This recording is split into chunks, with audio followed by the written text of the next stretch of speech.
हमनी के जाता नहीं स्वेतलाना, लेकिन हमनी के प्यार हमेशा जिंदा रहे। यही फिजा में पली हमनी के वापस आवल जाई एक दिन।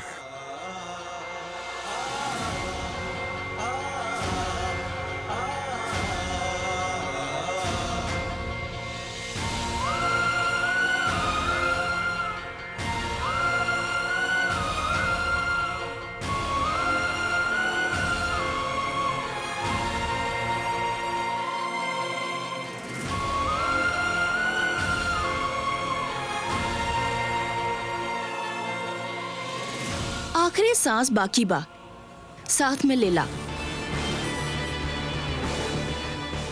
जैसे ही तुम्हारी सांसें रुकी, ओके बाद हमार रूल शुरू हुई, फॉरएवर एंड एवर।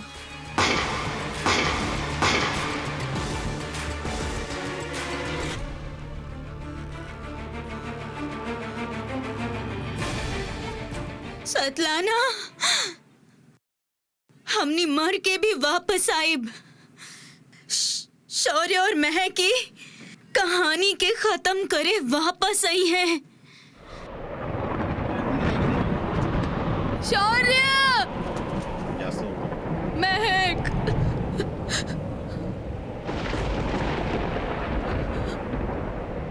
महक, शौर्य,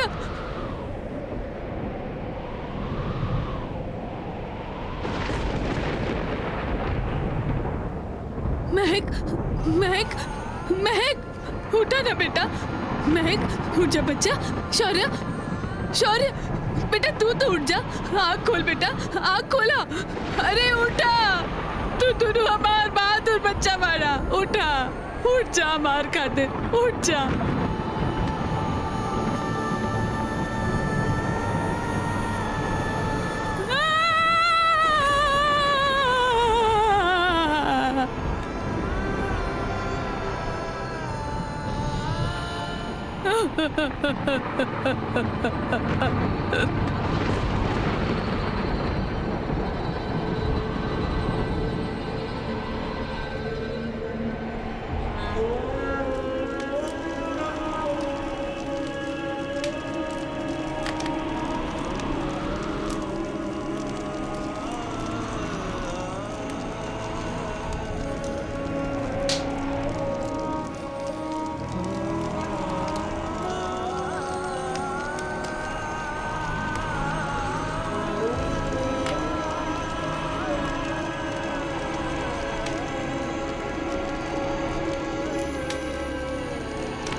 पहली बार देखनी ऐसा अजूबा। आपस में हाथ जकड़ के एक साथ ही दुनिया से चल गए। जरूर प्यार गहरा रहल हुई। अंतिम संस्कार दोनों का एक साथ करे के पड़ा था, और माताजी परिवार के नाम पर अकेले बाड़ी। बहुत ही बुरा भल इनके साथ। एक साथ पूरा परिवार के अग्नि दिहल। भगवान एलों के हिम्मत दें।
के जवाब दा।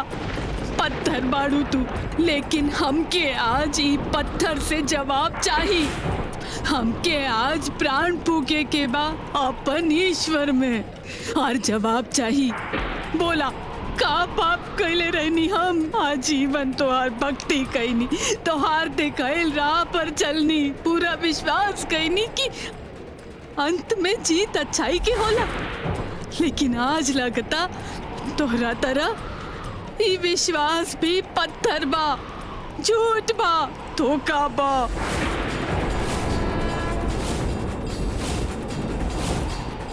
शायद कलयुग में तोहार शक्ति चल गई हा, क्या शायद तू कबू रहबे ना कैलू। काहे कि अगर तू है तो इतना अच्छा लोग के इतना बुरा अंत कैसे। और अगर तू पत्थर ना सच में बाड़ू देवी और शक्ति बा जेके दुनिया माँ मानेली, तो अपन ही भक्त के एगो प्रण सुनला। आज के बाद हम तुहार सामने सिर तबे झुकाए जब तू इंसाफ करबू, जब तू पापी के उनकर कैला के सजा देबू, और जबले तू न्याय ना करबू हम तुहार दरबार में आवे के त दूर तुहार चेहरा भी ना देखब।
बरस और बरस गरजता रहा, ना जिंदगी कटता ना मौत आवतिया है। ऊपर से साली दारू भी खत्म हो गई।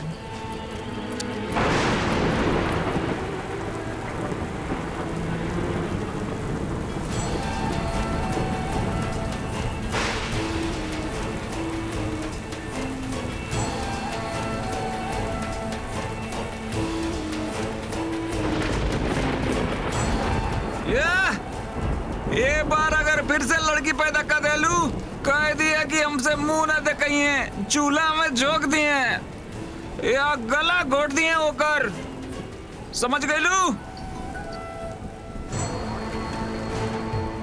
जिंदगी में कम बोझ रहे कि और बोझ गिराओ जाता ऊपर वाला। अब की बार जो लड़की भइल तभी भी ना पैर के जूती बना के रखा, कह दिया। अम्मा बेटी घबरा मत बेटी, सब ठीक हो जाए, सब ठीक हो जाए, चिंता मत करो। अम्मा धीरज रखो रानी, थोड़ा धीरज रखो, सब ठीक हो जाए बच्चा, सब ठीक हो जाए, रुक जा।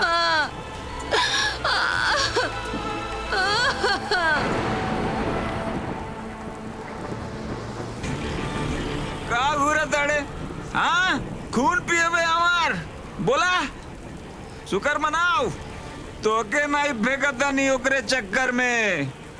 बोझ बाड़ू तू, बोझ घूरा था नहीं तो के। देखा आंख मत दिखाइए अपने बापू के। ए का भइल, अरे का भइल, अरे बोल, अरे छोरा भइल ना, अरे बोलत कहानी के छोकरी भइला।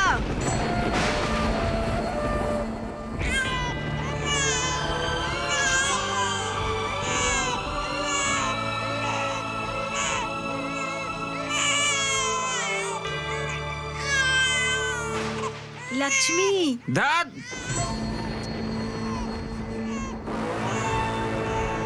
जीते जी नरक भोगू का फिर से पैदा कर दूं लड़की।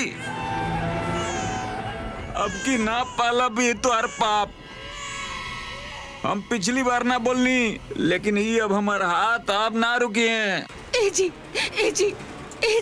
का कर ताड़ा ये काम मत करा, ये तो हार छोरी बा। ये हमार लड़की है ना, तो फिर हम कुछ करें एक साथे। ए जी अरे कहा है छोड़ ये कहा पाप करे के जाते नहीं विक्रम, छोड़ दे इनका। छोड़ दे, न तो तोके भी गाड़ दे मेरे साथे। ये तो हार छोरी बा, दया नहीं क्या बात आपके। ये तो हर पाप हमरे दया का ना नफरत के काबिल बा। छोड़ विक्रम, रुक जा विक्रम।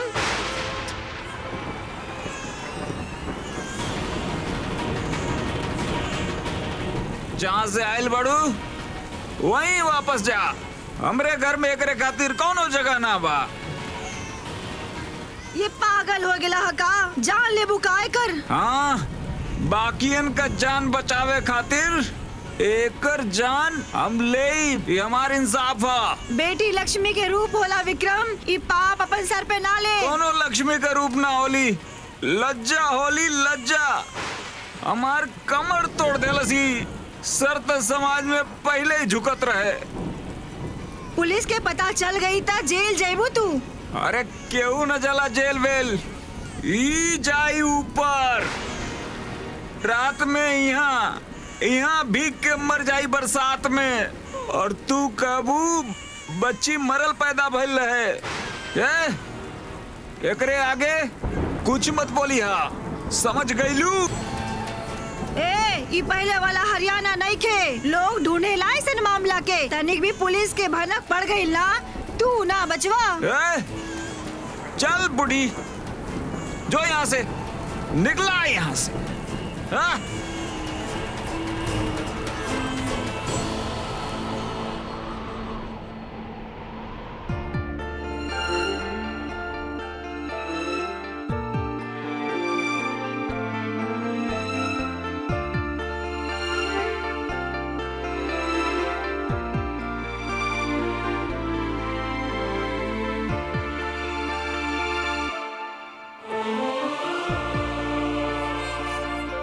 पापा माँ कब ले आई?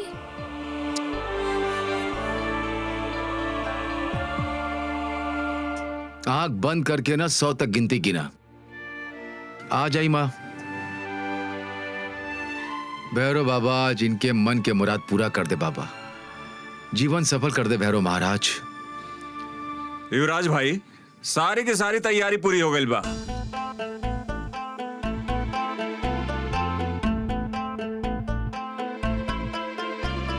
जुगराज सर का भइल सर? जुगराज मुबारक हो, लड़का भइल बा।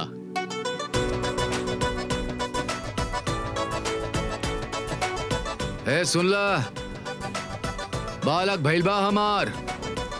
अरे बच्चा सब भाई आगल तोहार। डॉक्टर साहब थैंक यू वेरी मच। आज आप का खबर सुनेला है सर?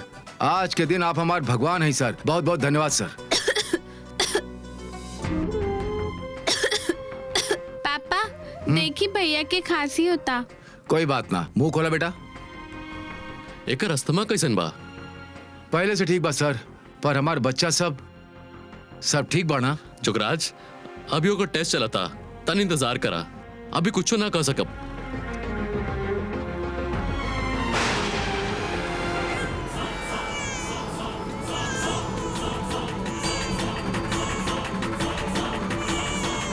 अरे चुपचाप मरद कहा ना बड़े। माँ माँ माँ माँ उठी, माँ उठी। माँ छोटी वहाँ भीग रह लिया। माँ छोटी की बचाई।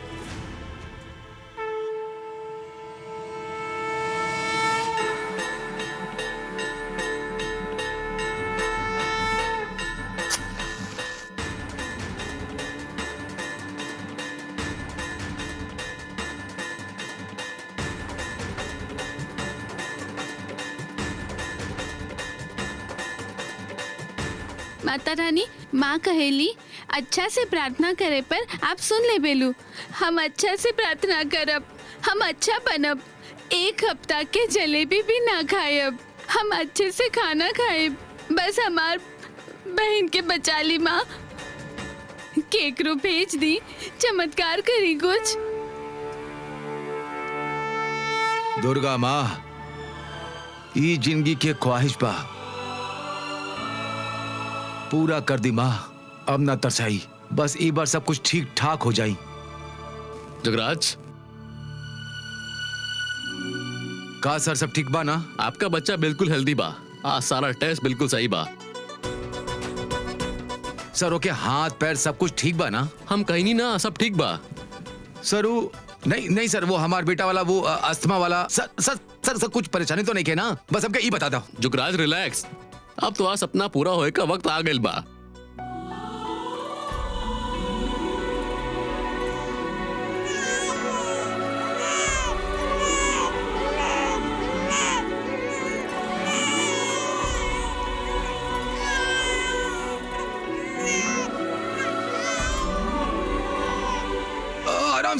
आराम से।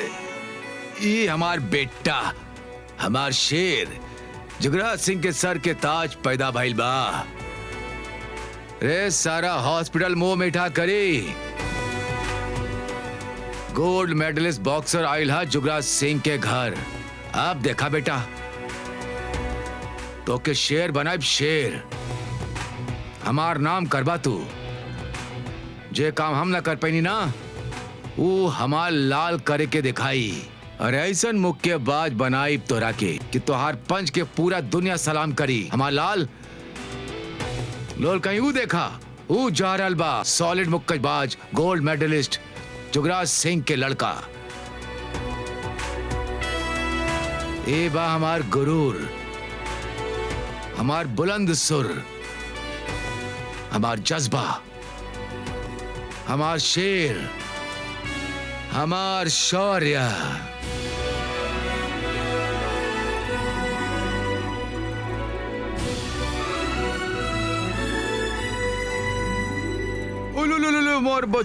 हमार बच्चा चुप हो जाओ, चुप हो जाओ, चुप हो जाओ, चुप हो जाओ, चुप हो जाओ। आप हमके दे दी। अरे ना, अरे हमके पता बा हमार बच्चा के का चाहिए। अरे बता ना का चाहिए। उलुलुलुलु, चुप चुप चुप चुप चुप चुप। अरे पेशाब कर देले हुई, गीला लग रहल हुई। ओके, आप हमके दे दी ना। ना तू कपड़ा लावा। हम एक कपड़ा ठीक करता नहीं। ला तू कपड़ा लावा। अरे तोहार ऐसी काहे ने काम करता हो? हाँ, चला खिड़की खोला, चला। अरे ना, खिड़की ना खोली, बारिश हो रहल बा, बीमार हो जाई। अरे ऐसे कैसे बीमार हो जाई? के कर बेटा बा है जुगराज सिंह के, ऐसे कैसे बीमार हो जाई? अच्छा तनी साइड में लगा ली गाड़ी आप, तब जाके ओकर कपड़ा बदल दे। चला गाड़ी साइड पे लगावा।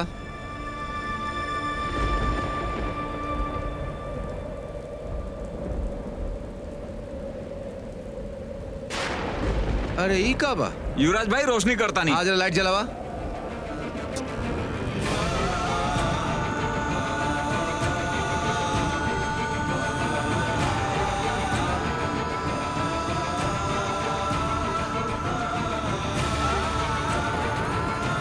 मैं है क महक।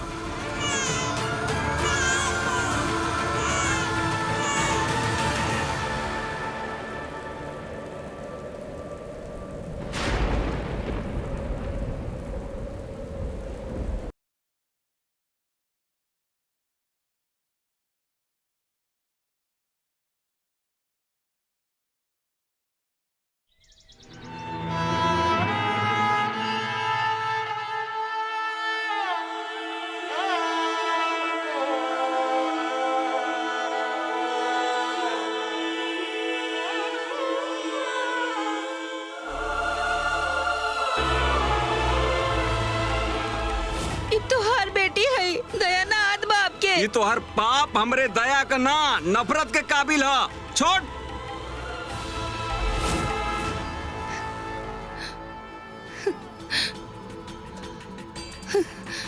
हमार बच्ची, हमार बच्ची,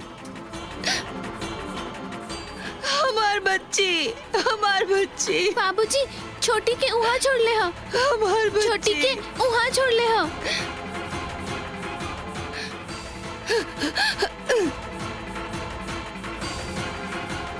हमार बच्ची, हमार बच्ची, हमार बच्ची।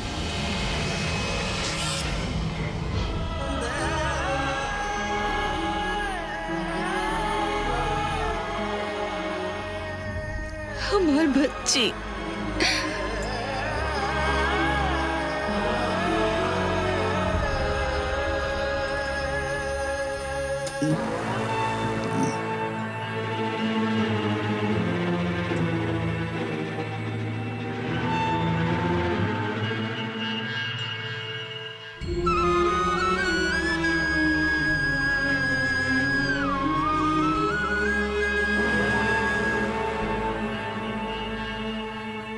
है?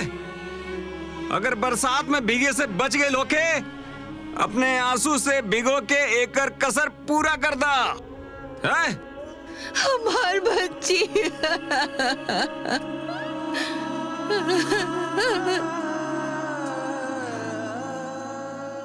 माँ, माँ छोटी।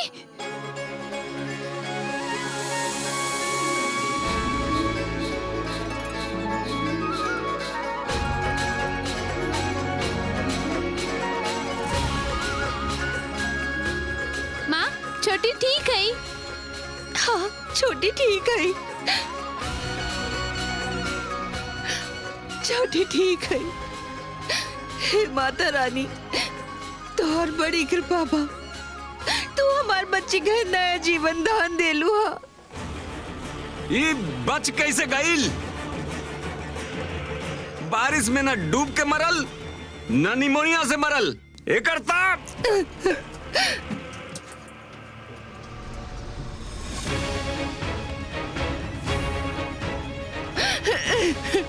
आई मिता, लड़की भइल बा।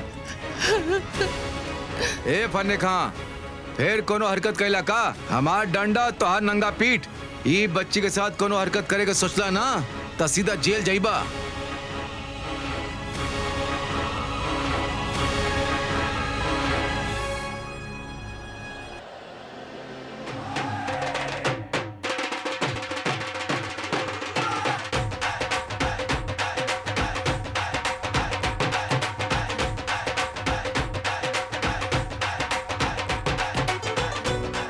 हसीन महफिल हो गई। अभी तो सिर्फ पैदा भइल बा। जब मेडल लाई ना तब पूरा का पूरा जिला उठ के आ जाई। नमस्कार। अरे जुगराज भाई, मान रही गए लापे। सही कहला। अगर ये बार मामला ऊपर नीचे हो जाए तब मेडल के ले आई। अरे कैसे हो जाए तो ऊपर नीचे हैं? मन्नत मांगे रही भैरव बाबा से के पावे खातिर का? आवा आवा आवा अंदर आवा। जग्गी,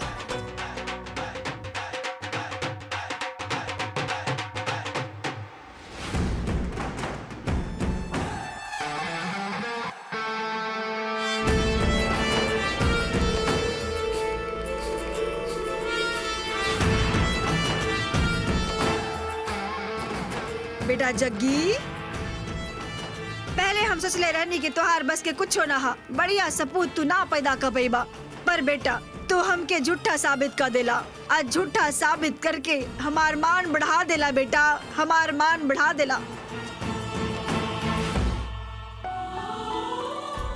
नमस्कार। भगवान कसम दिल खुश हो गया लड़के का सुन के। पिछली बार तो भगवान कमजोर लड़का दिलन, अस्थमा बा बेचारे के। आओ कर बाद बिटिया दे दिल। बाकी तीसरा बार ही सही, भगवान बेटा दे ही देले। बेटा ना प्रीतो भाभी, बॉक्सर देले बा बॉक्सर। बाकी चैंपियन तो हम अपन बना दे काहे। शौर्य जुगराज सिंह अलावत, गोल्ड मेडलिस्ट। भगवान कसम तू आ तो हार बॉक्सिंग।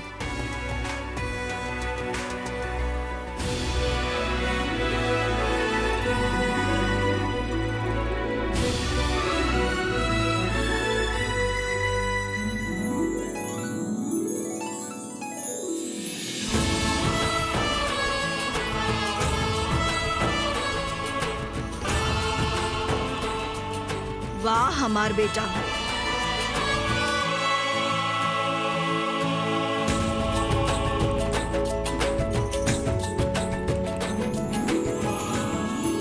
झुला हमरा लाल के पालना में। ए रश्मि, आय के दिन बहुत बड़का दिन बा।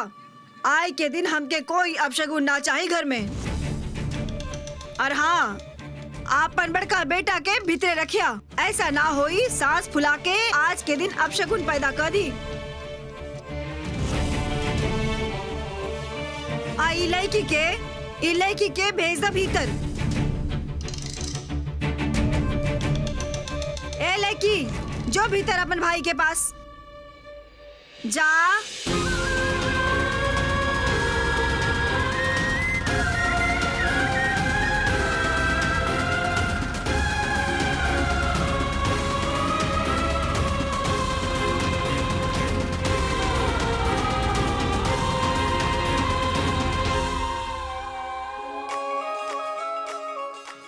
माँ, छोटी के पता बानू कि हम होकर बड़की बहन है। देखी कैसे आंख दिखा रही है। अभी थोड़ी ना पहचानी, वक्त लागी। कितना वक्त माँ? ज्यादा ना लागी। जितना सुंदर एकर आँख बानो उतना ही तेज। बहुत बहादुर है ये लड़की, साक्षात माँ दुर्गा।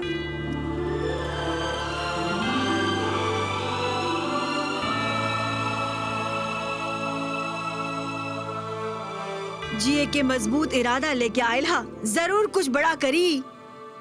तो हार पति के चलल होत ना तब बस्ती नाई। वैसे एकरा ऊपर माँ के आशीष बा। काली माता बचैली हाय के ई घुट्टी एके पिलावे के रही, लेकिन काल त ई जंग लड़त रहली। लावादा चम्मच।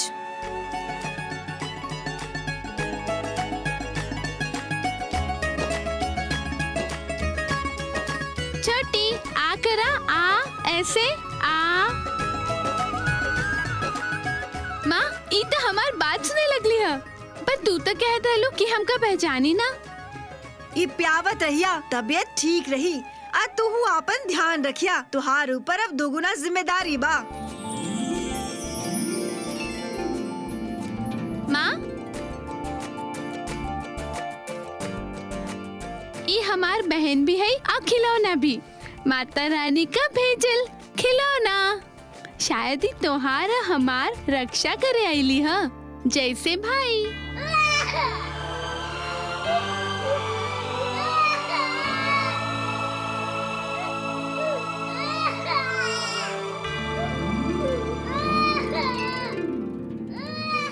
फूल की तरह खिल के आयल हा हमार जिंदगी में। छोटी नहीं नहीं नहीं। हिम्मत और उम्मीद की महक की तरह आई। एके हम महक बुलाई, तुहार और हमार महक।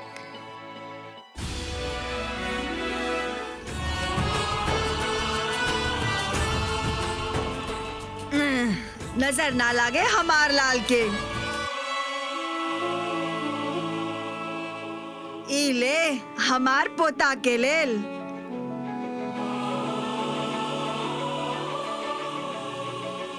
स्टेट लेवल बॉक्सिंग चैंपियन रहनी हम अपन टाइम में।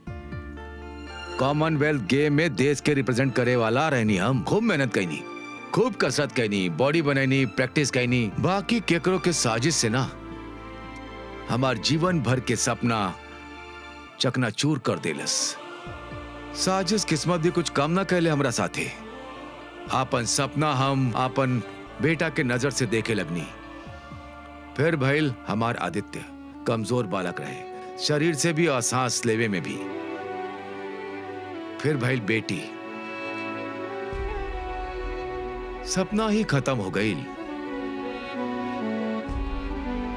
फिर भइल हमार बेटा रश्मि। हमार जे सपना रहा ना दिल के, वो आज पूरा कर दे लिया।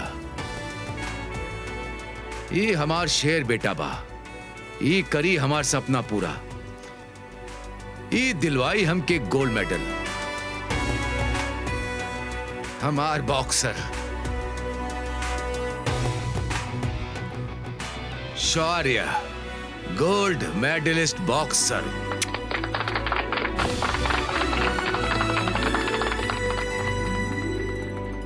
तीनों बच्चा आपके ही बा, फिर इतना भेदभाव काहे? काहे आप लोग आदित्य और स्मृति से इतना नफरत करेले?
उधर छुपल भी आऊ।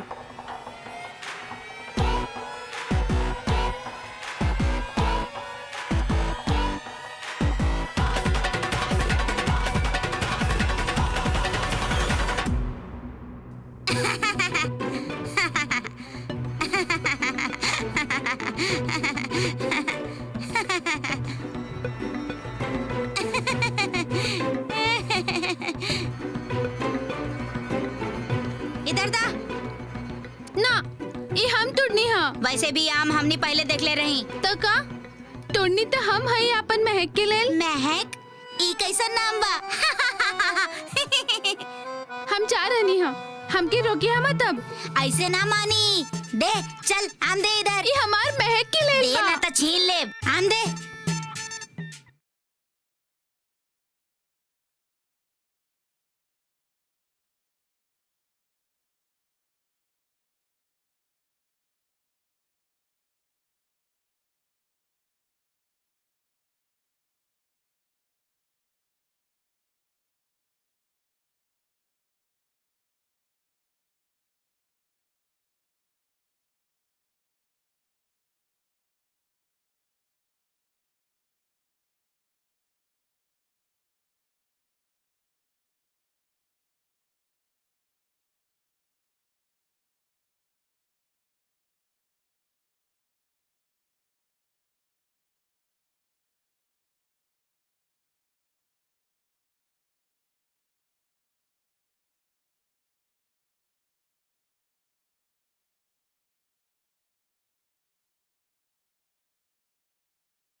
अरे अरे रोकिया लकी ने, भाग यहां से। बड़ी बदमाश बनेलू। इतनी गो लड़की सबके दांत पे दांत तोड़ लिया। एगो लड़की इतना लड़कन पे भारी पड़तिया, अकेले सबके दांत तोड़तिया।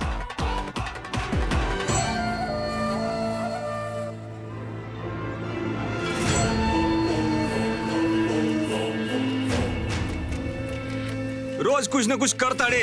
जब से पैदा भइल बड़े चैन ना बातों के। चल तोर पहचान आज हम अपने छड़ी से कराई। ए, का करत हुआ? छोरी है हमार। हाथ उठाई बा का? काहे साहब, आपके राज में अगर कोनो बच्चा शैतानी करे और ओकर बाप पे हाथ उठावे तो यो गुनाह है का? बाबू एके छोड़ दी, एकर गलती ना है। तू चुप कर, बहुत ओकर वकील लगल बड़े। चल कर।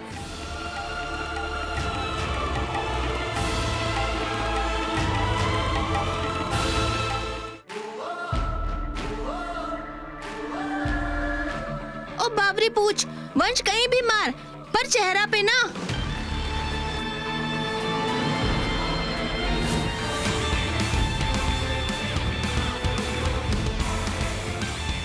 बॉक्सर शौर्य सिंह अहलावत के चेहरा दुनिया में एक बा।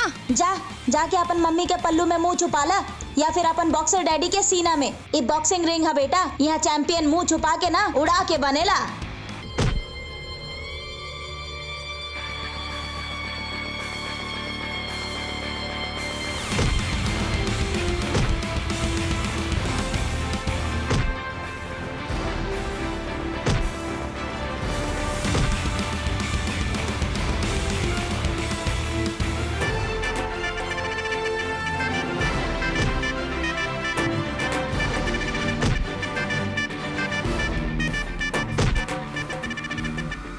अरे खाली बॉक्सिंग में ना, जिंदगी में भी चैंपियन बनी हमार छोरा इमरलस शौर्य सिंह अहलावत। वाह, शेर के बच्चा बा। शेर बनी और राज भी करी।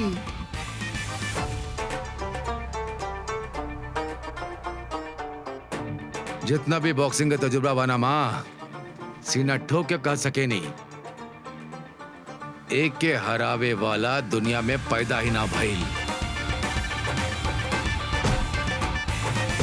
कितना बार समझौनी तो के कि लइकन से पंगा ना लेवे के चाही। पिछला बार तू छोरा का दांत तोड़ लू, पूरा गांव के सामने हाथ जोड़ के माफी मांगे के पड़ल हमके, और ये फिर से तोड़ी आइल। अरे गांव से हुक्का पानी बंद करो बेका। बाबा महक की कोनो गलती ना हो। हमार बच्चे के चोट लग जाए, छोड़ दी। अरे मर काहे ना जाता रे, का एक छोरी कम रहे जन दूसरी भी आ गई, और वो ऐसा ना आफत। हाँ? हम कुछ ना कही नहीं, वो लड़का लोग दीदी के छेड़त रहे तो हम उनका के जमा देनी। अरे ते सरपंच हवे, काहे जमा देले ओके? हम जमा दी तो के 2-4 तब। आए! अरे छोड़ दिए के हाथ पैर टूट जाए तो के ब्याह करिए इसे। जबान बहुत लंबा हो गई तोर।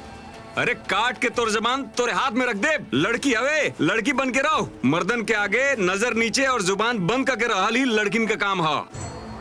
अरे हमार बात न सुन लेना तो शादी के बाद अपने पति से रात दिन जूता खइबे ते। केहू जूता मार के तो देखे, केहू नहीं मार के दांत ना तोड़ दी ना तो हमार नाम भी महक नहीं खे।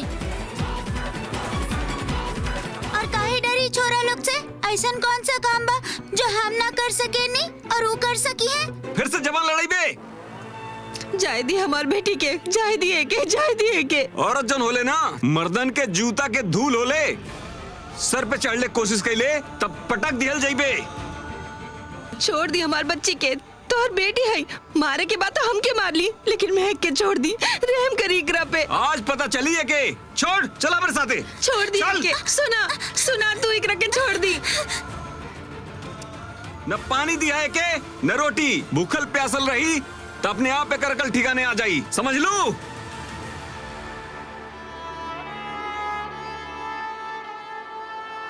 माफ कर दी, बच्ची भी आ, गलती हो गई, अभी उम्र ही काबा इकर, छोड़ दी, इतना बड़ सजा मत दा। अगर तू चुप ना भइलू ना तो तोरे छोरी के साथे तोहू के भी बंद कर दे, तब भूखी प्यासी रहबू ना, माँ भी और छोरी भी। हट।